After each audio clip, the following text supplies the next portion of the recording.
Sometimes life can be so overwhelming. Activities, coping with jobs, careers, families, considering myself also as a mom and having so many things to do at the same time, it can be really overwhelming.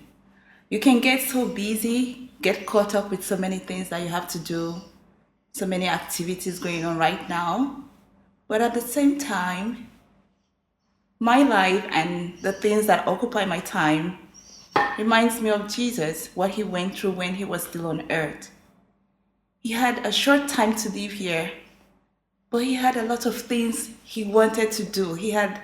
Every day he had to go somewhere, he had to pray, he had like a routine of activities.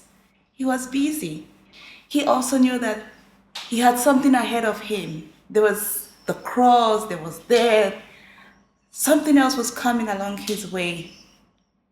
But in the midst of all the busyness he had, even other people might have had similar activities or things to occupy their time, but they still had time to serve. We have some people in the Bible, apart from his disciples, who were there to serve him. Now I'll just look at one family, okay? I know we know the story, but I'll just pick each one of them in that family. We have the family of Lazarus, Martha, and Mary from the book of John, chapter 12, verse 1 to 5, specifically from verse 1 and 2. Looking at the story of Lazarus, Martha, and Mary, there's something quite interesting about the three of them. I know we know the story about Martha not willing to serve, but that I'm looking at it from something else, okay? Serving. Now they knew that Jesus was going to go to the cross very soon. He had like 6 days, okay, before the Passover, and they actually did something amazing.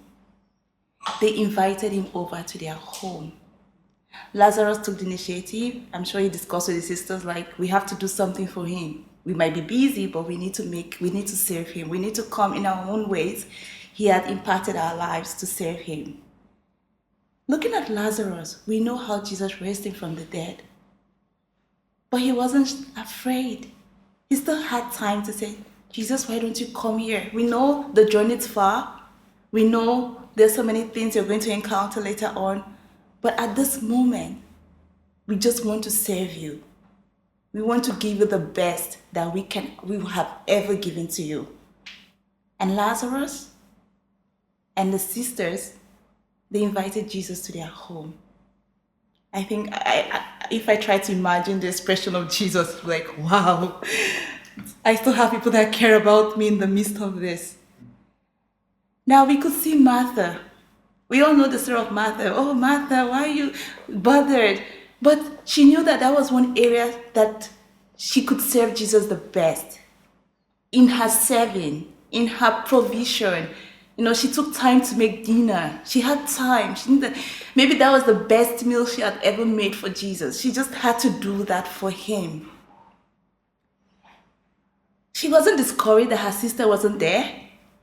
Maybe Mary was busy doing something else, but she knew that this is what I love to do and I will serve him in this way. And then we remember Mary, the one who had time to listen at that particular incident. She thought I've always gained from him. He has always spoken into my life. How best can I serve him? And know what she did? She got an expensive perfume. The kind of perfume that even if you just open it, the whole room, everyone's like, wow.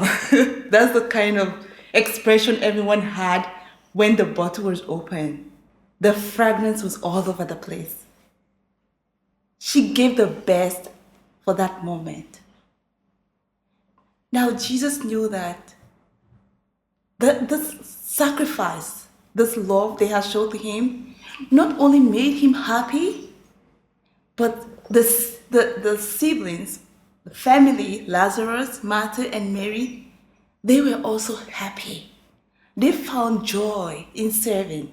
They found fulfillment. It's like you've just done something that you felt you can never do. You know that expression you get when you do something that, wow, I just did this. That's the kind of expression I think they had, like, wow, we could do this for Jesus. And Jesus himself would have felt the love, the care, the concern, even before what he was going to face in Jerusalem.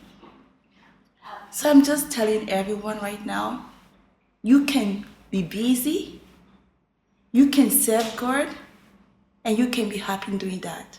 Jesus is the reason why we are alive and why we are where we are in our Christian work. Even if you don't know him, it's okay. You can decide to serve him. And in this service, you will have an encounter. So I hope, you've been encouraged by my words. Don't stop doing what you're doing for the Lord, knowing that he's pleased with you and you can be happy serving him. Amen. Amen. Thank you.